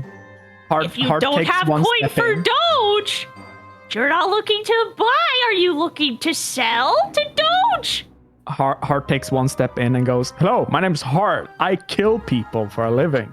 Hi, I'm Doge. I make coin into Dogecoin.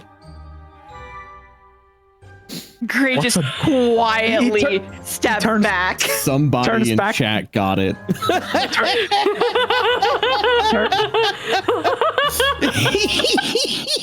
Turns back to Tellem. What's that? I believe Is that like the copper system that you told me about? Doge something leans like that. around, so his head is poking out perfectly horizontally. From like it looks like he could be standing on a wall. Like that's how perfectly angled his head is when it slides out from behind Hart. And he goes, "Anything Doge joins is Doge's. So if it's a coin, it's Doge's. It's Doge coin." Just sell him the emerald. Just sell it so we can go. Emerald! His little hands slide up horizontally perfectly from behind Hart's bicep, and his little paws start rubbing together like a little miser. And he goes, "Oi! Hey, Let me see!" that's my shtick, Froggy. The city anyway. has done something to him, and I don't know what. So anyways, I will look. Hart still has like his chest that he carries around like a backpack and everything, right? Oh yeah. So Tellem will look a bit hard. He's like, "Could you get the emerald out of the chest, please?" Oh yeah. Swings down the entire chest onto the counter and just opens it up, puts out a few things like the unusual liquid that we never got identified from the first adventure we ever did. Doge is wagging his tail. And this big, it was pretty polished as well. Emerald from like a little parchment of leather wraps just around it, so it doesn't get scuffed. And he places it down onto the counter. That's the one. So Tellem does the thing where he puts both his feet together and crosses his arm and just floats there. He's like, "As you can see, we are a connoisseur of fine gems, and we only seek to sell them to those who would recognize their quality, my merchant companion." Doge puts up a paw to silence Tellem. He holds it up like fingers splayed and then closes his hand, making like a little fist. And then he reaches down and he pulls out these little round spectacles, but the metal around the lenses is strangely thick. And you learn that this is because once he puts the glasses on, he gives them twists and they start to grow out, like outside, like they get longer, like a pair of binoculars almost. And they get smaller and smaller and smaller until they're super long. They look like snail eyes almost coming out of these lenses. And so Doge leans over the emerald and he's kind of pawing at it. And he goes, "Now, listen, fellas." And he puts Before you continue, I'm sorry to interrupt you. No, go things ahead. change as soon as your Noel looks at the gym. We're changing the objective a little bit. Instead of trying to go for the lowest, this gym, for some reason, or either due to the quality or the cut or anything else like that, is super valuable. It's going to be double of what people usually want to pay for, and you really want it because you want to get it for 200 gold because you feel you could sell it for 500. I got you. Only though. I hate this because I know the merchant stat block, and if Soren has just put up a regular ass -1 creature merchant against us, we ain't got a fucking chance. Oh, I have 7 HP, but I have a fucking +12 to multiple skills. You see, I know gold. My family knows gold, as you can tell by my golden physique. You can tell I'm gold. Gold, Dogecoin gold, I'm gold, but nobody knows gold or gems or any kind of money-making material better than my grandpa. Grandpa! And then he starts barking, and Are you calling it an expert? the far shop window opens like a little doggy door, but it's the window, so it's elevated, and an old Doge man starts crawling in through the window. He looks exactly the same as Doge, just old, and you can tell he's old because he's wearing like suspenders, and that's it. And he comes trotting up, and he picks up his own pair of glasses, and he puts them on, and he starts twisting the rims of the glasses. They come out really long like snail eyes, and both these dogs are looking at the emerald and pawing at it and going, and they're like talking to each other. Gray is just grimacing. Oh yeah, you know Null. Oh yeah, You know the language. So, Gray, you can actually hear these two going, is this good? Is this real? I don't even know if it's real. It might not even be real. One of them glances up at you, Gray, and then back to the stone, and Pop, he goes, I don't know if we can turn this into a lot of Doge coin. Maybe give him like offer him 190, and then we'll see if we get how much Doge coin we can turn this into. And Doge, he nods at his grandpa, and he looks up, and his little snail eye glasses are like twang around like door stoppers, and he's like, I'll give you 190 for it. Gray looks to Tellem. So that's more than we originally appraised it for. It is? No, I'm talking out of character. To Oh! So that's originally more than we appraised it for. Yes. Appraised it for. So that's instantly gonna set off bells. It's like, wait a second. We appraised this for 100. Yes. Why are they giving us 190 for it? We haven't really had an instance where we've had to like do like deception and stuff like that. Is there anything you would want me to roll to like, or anything, Zoran? Or Wait, what do are you you want trying me to to do? roll anything? like, are they trying to?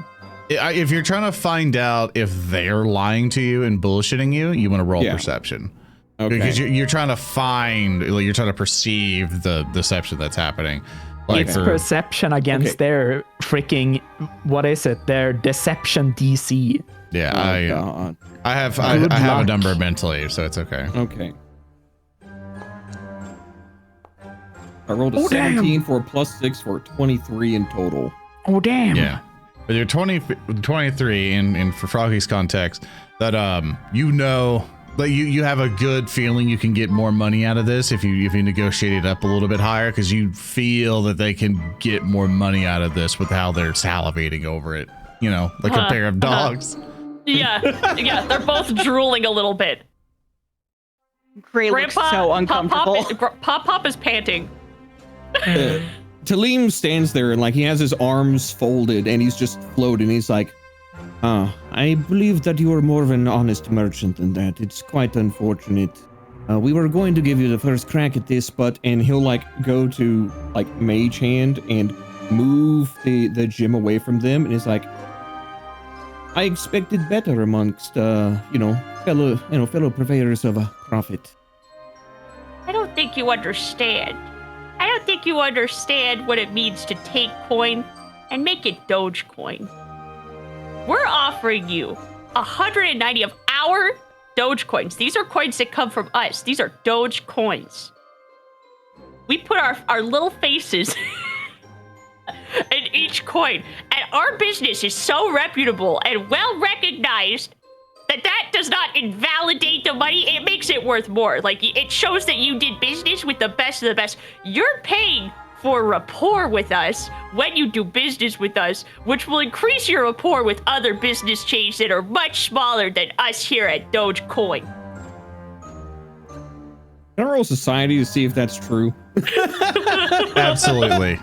All right. I mean, this is the Nat 20 gem cutter person that we So were it's sent. a 19. I got a 19 in total.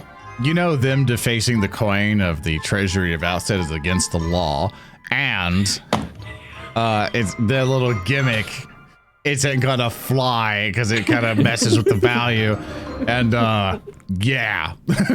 So Tellem will like, he'll kind of like float the emerald back and forth between his hands. He's like, what I do know is that the ruling bodies of Outset here like their coins standardized and stamped, and when it is put on a weight, when it's put on a scale, that is what they're going to look at, and that is what I am concerned with, not with any fanciful depictions that have been etched into them, or perhaps edges that have been carved off.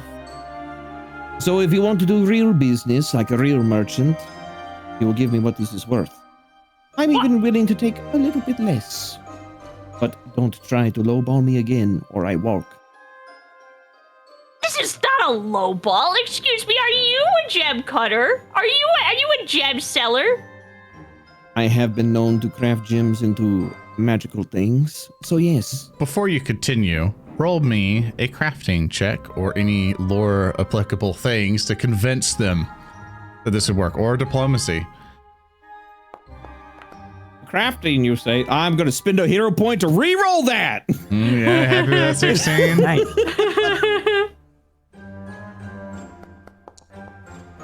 That is significantly better. I rolled a total of a 24 for that crafting check. Froggy, he's got a point. He's got a point. Like you feel you should give him just a little bit more, maybe. Yeah. The Pop, he leads over to the smaller Doge, and they start barking. They start snorfing and whispering. And Gray, you can hear, well, I think you should give them 5 more. I mean, these look like promising little entrepreneurs. They're buying into the cryptosphere. We want to bring them in. This has been just a giant fucking crypto ad, and if anyone actually paid us to advertise Dogecoin, this would be one of the best fucking ads for them. To be aware, I don't hold crypto, but at least Froggy's fucking Dogecoin levels might rise at some point.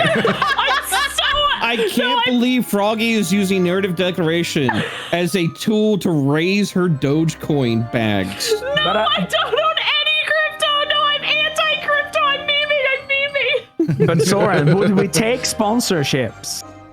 I will. As much as I would love to take sponsorships for things, I will never do like VPNs and crypto. Like I will never take those. That's correct, crypto bros. Get the fuck up. Yeah, Papa Pup. He's like, we're bringing them into our dog currency that is secured by dogtography, which would make it nearly impossible to counterfeit or double spend the coins. We're raising the market. Stonks go up. And then young Doge, he's like, stonks up. And they both kind of nod and they bark and do little dog noises. And then they look up. Tellem will look back at them and he's like, are you going to give me what it's worth, or do I have to have diamond hands? What do you think about and Pop, he's drooling in the background again, looking at the gem. And the young Doge, he's like, what do you think about 195 Dogecoin? And then he like leans back and hikes up his brows like he just gave you a really good deal. 300. 300? You heard him. 300. Oh, 50. Oh, no. Actually like turn around and start to float towards the door. Bye. Hart starts to put things back into the chest and puts it on his back. Tellem, so Pop. do you still want to sell this to them? Yes. Okay, roll me deception. God damn it. Oh, shit. Tellem wants to invest in I got Doge. a 14. All right. So what happens is that the offer was 350, right? That's okay. It's 300. 300. Wait, And did I say then 350 or as- 300? You said 300, and then Doge said 250. So this is what happened. Tellem, you begin to kind of walk through the door, but you're kind of like ghostly sweating, going like, please call back, please call back, please call back. and you see the dogs are kind of catching up on it. But through the door, you see like it has like, that little window things people could see if it's open or not. you see that there is a large man. He has red skin. He's very like just fat, like just really just rotund. And he has like a big, he has like a kind of like a little devilish tail. And he's in a fine purple suit. And on his hands, as he goes over to collapse onto the doorknob, you see diamond rings all over his hands. And the gnolls will know him as Diamond Hand McBlark. It's Diamond Hand McBlark! And you see, as he opens the doors, a very large tiefling with a purple hat on and with horns kind of anchoring them in. And he walks in and go, "Hey, it's so good to see you, my knowledge friends. And what just did? You're haunted, huh?" And he kind of looks down. The dogs start barking when he opens the door. They start barking because new friend, someone's home, someone's coming. You don't like him. He's your rival jeweler, and he likes to come to your establishment ever so often. We're barking territorially? We're barking territorially? You're low on funds that you might want to like, but he will buy stuff from you at a lower price when you're in desperate need. But he smells profit in the air, and he looks down at you to him and go, I knew I could smell me some gems a mile away. And you see his jowls just kind of like shake or so. And you see he's a very large tiefling, very adorned with fine clothes and jewelry. And he goes, "Diamond Hands McBlark, nice to meet you." And he kind of brings his hand on to shake your hand, Tellem, like to offer it out. Does he have like? Does he have? Bow with a flourish, and he's like, "Tellem Shabura, merchant and purveyor of fine goods, all from the lands of Quanshir." Now you back off! They're getting it on Dogecoin! No one believes in that garbage anyway. They're coming on into Dogecoin! Don't listen to him, Pop. Don't listen. They're also trying to lowball us. Does he have like comedically small wings and very slender like those legs? He's a tiefling. He doesn't have wings. So no, he's just a rotund character, and he kind of like waltz in and go, "Merchant, huh? I was passing by conveniently, and I saw a green emerald come into the store, and I thought I could take a look at it. I could probably get more than these hounds can." If you want like, empty by your all wallet, means. it's not worth as much as you think.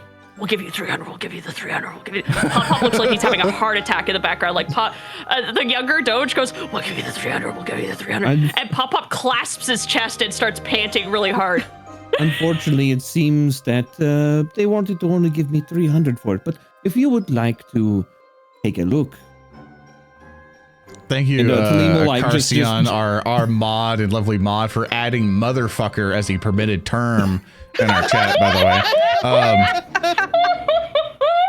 But you'll see that McBlark will look at you and go like, "Oh, 300, huh? And he kind of like he like rubs on his jowls like he's stroking a beer, but it's all just jowls. And he's like, "Oh well, I suppose I could go 350 instead. It's a fine gem, and it's definitely worth that price." So Tellem is like, "Well, that sounds much more amicable than what we were offered here. You know, it was quite unfortunate. I thought but you won't get Dogecoin if you buy from him." Like I was saying, I thought they were much more competent merchants. But apparently, 355. They both start barking. As you'll see that McBlark will will try to like take you by the shoulder to bring you around, but it falls through. And he goes, "If you come here," and he'll kind of point to the window right across the street is a way fancier establishment, like Art Deco. So here it looks like a shady pawn shop. Over there, like just really beautiful stonework. It has a cleaned up side, like just like in the Pawn Splasher, you're still there, but you're like bordering. You're the King's Placer, which is like, or the Princess Placer, which is in the middle, and you'll see like it's kind of like near the border to where it's like like grungy sidewalk broken. It kind of goes on, and then it's like clean, pristine, amazing, and then back to shit. And he goes like, "Why didn't you ever try to go to my establishment? Look how fancy it is. I always like to pay a premium for the goods so we all can make profit. It keeps the customers, these dogs here." And he kind of points to them. "Don't know your worth as a merchant. Come on, Tellem, take the bargain." And he kind of like looks over. He looks to the gnolls and he winks.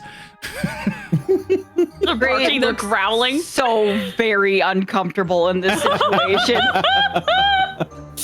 Like Tellem is like looking back and forth between them, and his you can see his glowing ghostly eyes. They are all smiles. Yeah. He is just in his element.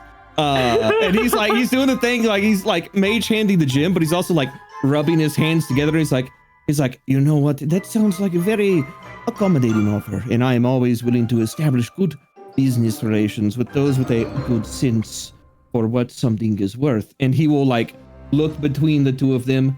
"But, you know, I'm always willing to have a fair bit of back and forth between different merchants. I feel it keeps the edge sharp." Just like every quantity merchant I've dealt with. Go on, do your thing. Wait! Doge point.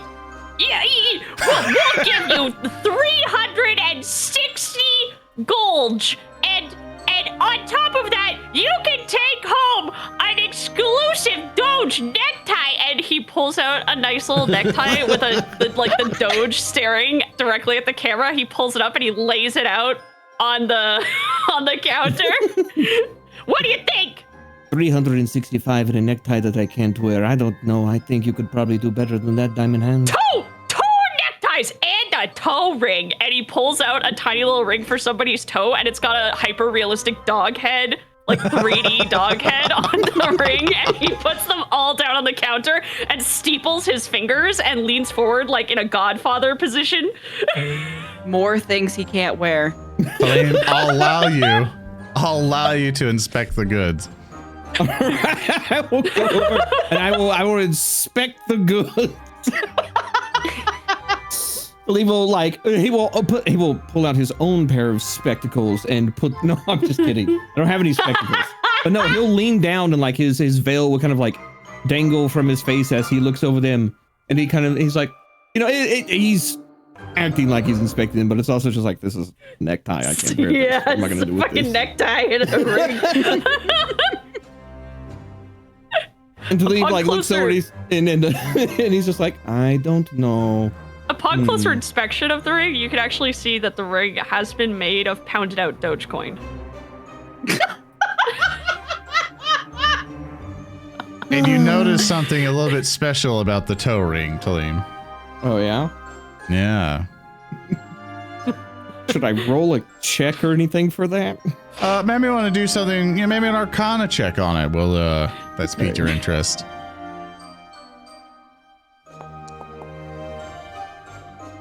Rolled a 17 for a total of a 26. Ooh, nice. You identify this ring, this dog toe ring, as a summon animal spell that you can do once per day, and it only summons dogs. How much would something like that go for on the market? That would be with an Arcana check. It'll cost a chunk of cash, but for more accurate roll, you can do either Underworld or crafting. How are you even considering it? It's a ring that summons dogs. Buy it. I rolled a nat 20 for a total of a 31. Oh, what does that ring sell for, Zoran? With how Dog ring? What's wrong with you? It's a dog ring. how much did the Gnolls offer, Beetle? Kind of like 360. Right now it's 360, I think. You know this ring will go for about chat. Give me a number. Give me a number. I'll pick one. I'll have some chat interaction. Do this regularly, everyone. Okay. They're gonna be like a million. 69,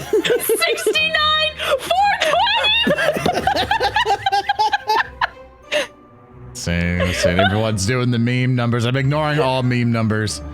Damn. I'll take Angel Demon suggestion of 180 gold. Woo! Not worth it. Don't sell it. That's a free dog every day. Thelma is just like, It's like, very interesting. It's like, it's not a bad offer. I will go ahead and say that. It's like, I honestly, tell me, do you have any regular coin and not Doge coin? Well, yeah, but you don't want to buy some stonks and Doge coins? No. Perhaps if we do business again later, but for right now, I prefer regular coin. And Doge and Pop, they will grab little paws and start jumping around in a circle, going, yay, yay, yay, yay, and then they'll climb back up on the step stool. Oh! And he turns back around the diamond hands. It's like you'll see the Diamond Hands is kind of stroking his jowl. He's going, Oh, that's a really good offer. They must really want this emerald. and he's looking at Perhaps there's something I haven't noticed about this. Interesting.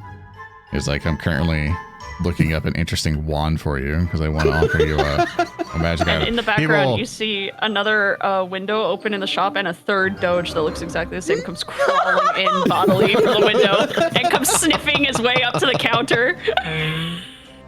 They're multiplying. They like all how came from the ring. I like There's how one wizard upstairs. I like how Mr. Freaking Show's like, don't let Diamond Hands win.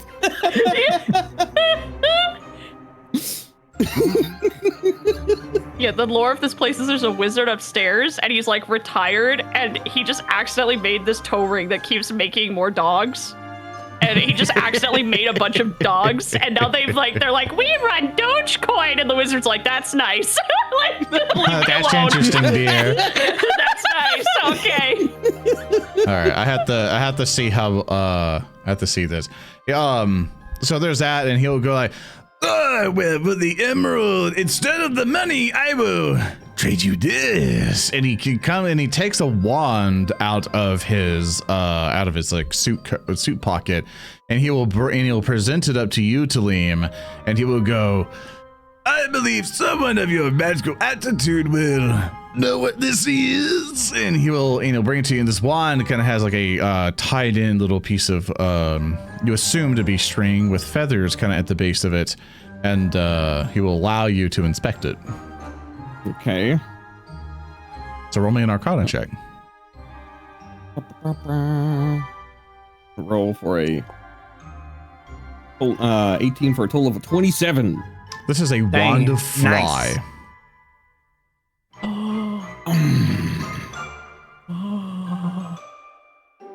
And just from your Arcana check to save you all the other stuff, this thing is like retail price in the book 700 gold. But you don't think you'll get that amount of money if you try to pawn it. You think you're going to get a lot less money. Yeah. Oh, yeah, nobody wants to buy used.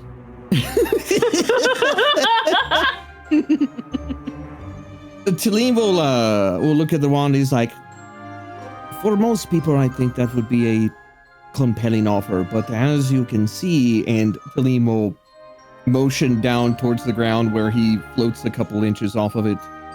People like me are not so inclined to such things.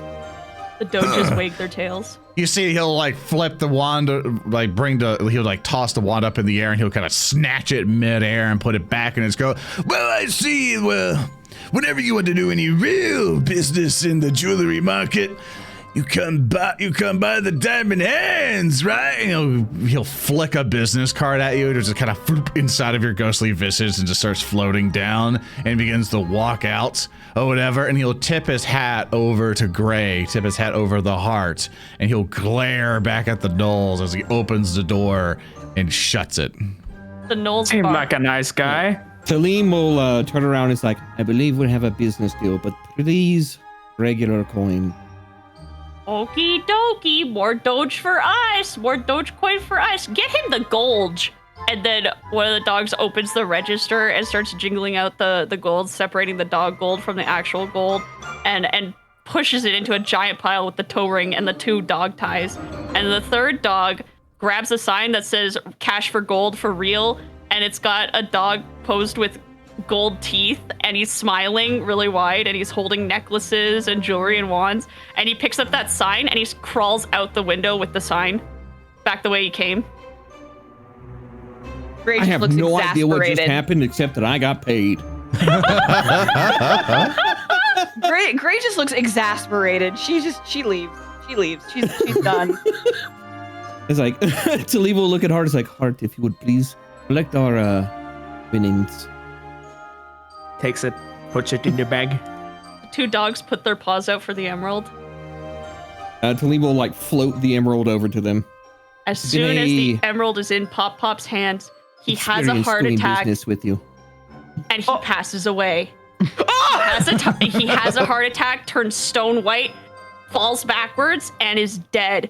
But Doge, he takes the emerald out of Pop Pop's hands and goes, "Pleasure doing business with you! Woohoo!" And he does a celebratory bark, and he does a little dance in a circle holding the emerald, and two other Doges come in from two other windows, take Pop Pop up, put him into a box, and they carry him away.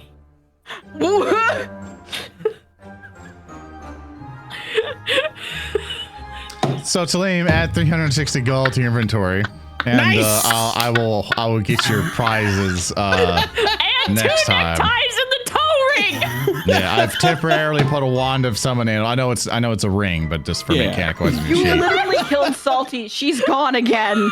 Watching everyone's reaction to, and he died. And so with that, as our adventurers have finished with their business dealings, I just You want to go buy guys- alchemical and artisan tools. Can you guys hear me? I do hear you. Yes. Okay. I'll click refresh on OBS Ninja, see if it comes back. Yeah. But for that, is there anything else anybody else wants to buy? Oh yeah. There's a bunch of things we want to buy. Cool. Then we will decide what you guys purchase and continue on to the ruins next time on Rotgoons. Oh yeah. Yeah, slightly shorter episode, but just for it's contention perfectly fine. and with the technical issues, I just want to make sure. Yeah. But It's chat- totally fine. But chat, if you really like the show, if you really like what we did here, be sure, you can always support the show by subscribing here on Twitch. At twitch.tv/narrative declaration. We stream first live. We don't do pre-recorded stuff. We like to do little chat interactions with you guys every so often, along with you helping us out with hero points and stuff. But I just want to re-thank all the amazing players. If you guys want to introduce yourselves, starting off with Minerva. Hello again. It's me, Minerva, aka Party Demoness on Twitch. I am a variety streamer and VTuber, and I played Grey Crocus, who is now kind of terrified at the thought of domesticated gnolls. Hello?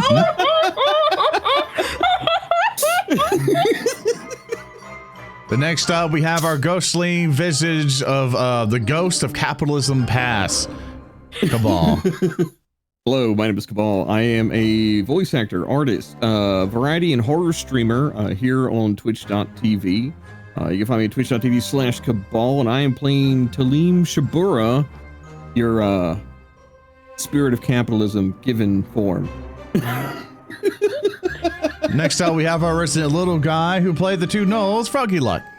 Hello, I'm Froggy Luck. I'm a variety streamer, a professional artist. I played Beetle the Investigator, and I played Pawpaw, God rest his soul, and I played Doge.